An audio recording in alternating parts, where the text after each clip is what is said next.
Kristina Baskett here all the way from Washington State, Puget Sound Club.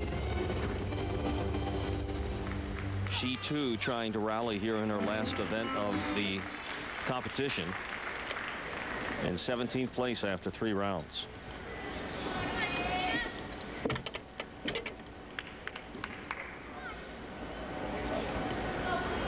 She had an 8.6 on the floor, a 9.15 on the vault, and unfortunately a 7.8 on the uneven bars, which is normally one of her best events. Oh, that's too bad. Flip-flop to a layout.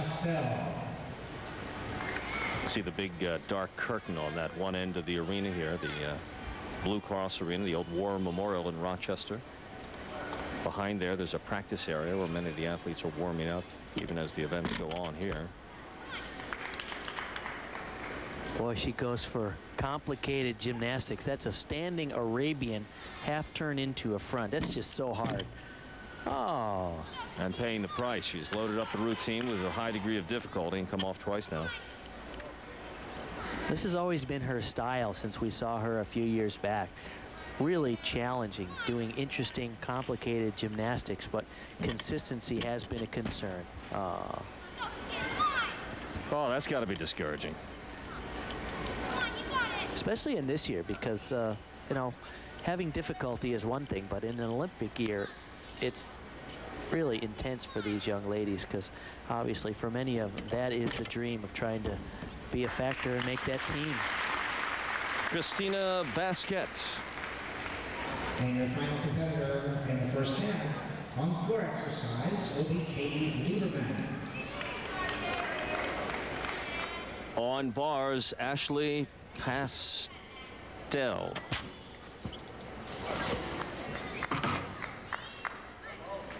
Ooh, nice pack salto, it's called, transition.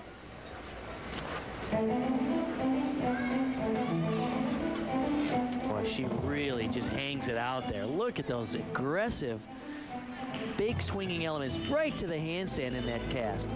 Toe on half turn to a Jaeger salto. Ashley Postell has competed in only 2 events here. All right, nice double front at the end. Yes, she did not do the floor or the vault, saving her body for the upcoming championships and trials.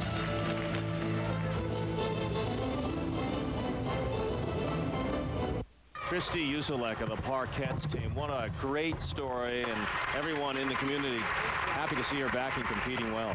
Yes, Kristal was a 2-time junior national champion, and then she had some injuries and some burnout troubles and actually left the sport for a little while. It's good to see her back, but she is not having a great day, unfortunately. Had only a 7.875 on her best event, the balance beam. Oh. Stephanie Gentry is about to get on the beam with an all-around score of 23.8. She needs to make it happen here. It's all the way down in 26th place in the all-around. Let's see if she can get it back together here, because she has not had the best meet, that's for sure. One score 7.8, one 7.25, and an 8.75 on vault.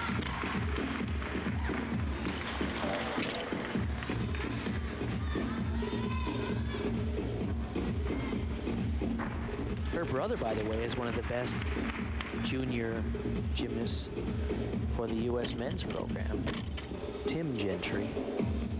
What would you say the ratio is, Bart, and you have your own school along with Nadia, of men or girls versus boys going to the... It's about 85% wow. young ladies to boys. How about that?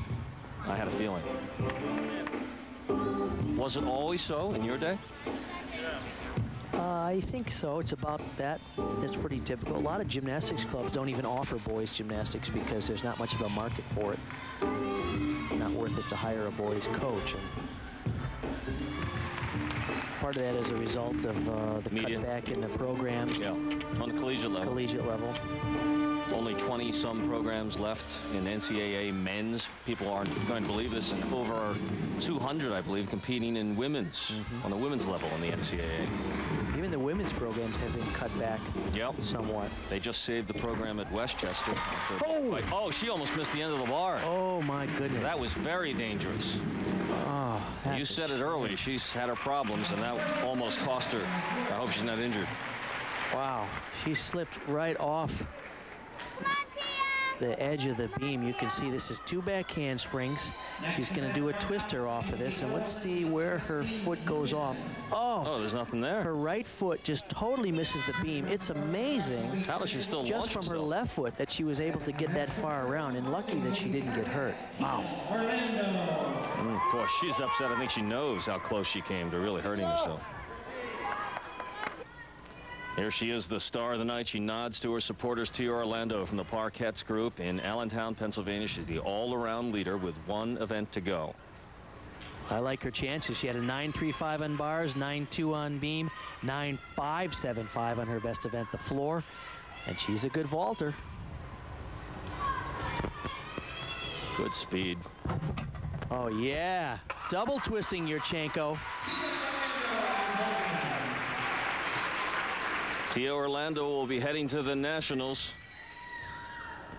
This vault is ranked at a 9.8 start value based on its degree of difficulty. She could become Philadelphia's next Smarty Jones story, Bart. She's born and raised in Philadelphia, hometown of Souderton, Pennsylvania. This wasn't extremely high, but that's a difficult vault. She starts to turn a little early off the vault table, but she is powerful enough to still finish it pretty well.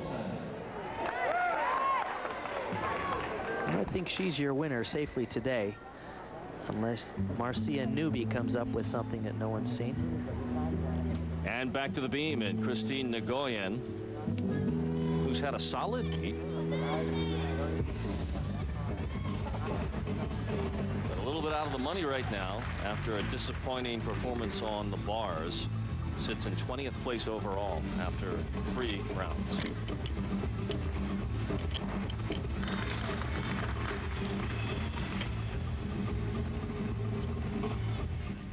Her scores today: 8.8 on the vault, 7.975 on bars, 8.675 on the floor.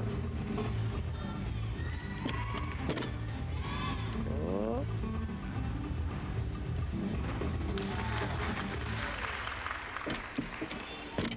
Beam is one of those real finesse events. Some gymnasts have the knack of making a correction so delicately that it's hardly even noticeable to the judges.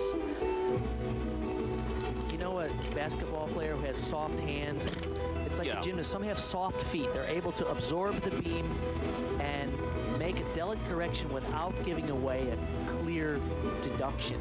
Others are stiff on the beam, and as soon as they are off a little bit, they just bounce off and they're This was the genius of Mrs. Connor in her day, right? Nadia? Yeah, Nadia had that sense. She really had a sense of absorbing the beam and finessing those minor balance breaks. The queen.